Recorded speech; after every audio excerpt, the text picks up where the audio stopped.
ఎన్ని ప్రొఫెషనల్ డిగ్రీలు ఉన్నా బ్యాంక్ ఉద్యోగాలంటే మనందరికీ ఇప్పటికీ క్రేజ్, మామూలు క్రేజ్ కాదండి. స్టేట్ బ్యాంక్ ఆఫ్ ఇండియా గురించి నేను ప్రత్యేకంగా చెప్పక్కర్లేదు. అంటే బ్యాంకులో ఉద్యోగం గురించి జూనియర్ అసోసియేట్ అని చెప్పి కొన్ని పోస్టులు ఉంటాయండి. అంటే చాన్నాళ్ళు అయింది నోటిఫికేషన్ వచ్చి, ఇప్పుడు వచ్చింది.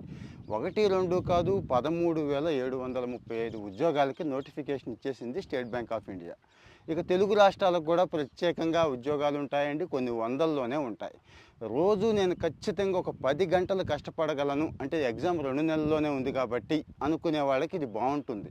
ఆల్రెడీ ప్రిపరేషన్ స్టార్ట్ చేసిన వాళ్ళు, గతంలో రాసిన వాళ్ళు ఓకే, కొత్త వాళ్ళకు కూడా వచ్చిన ఇబ్బంది ఏమీ లేదు, నేను గట్టిగా కూర్చోగలను అనుకునే వాళ్ళకి బాగుంటుంది. ఇక జనవరి 7 లాస్ట్ డేట్ ఇచ్చారు. ఫిబ్రవరిలో ప్రిలిమ్స్ ఉంటుంది, మార్చిలో మెయిన్స్ ఉంటుంది. ఈ ప్రిలిమ్స్ 100 మార్కులకి, మెయిన్స్ వచ్చి 200 మార్కులకి. ఇదేమో ఒక 60 నిమిషాల్లో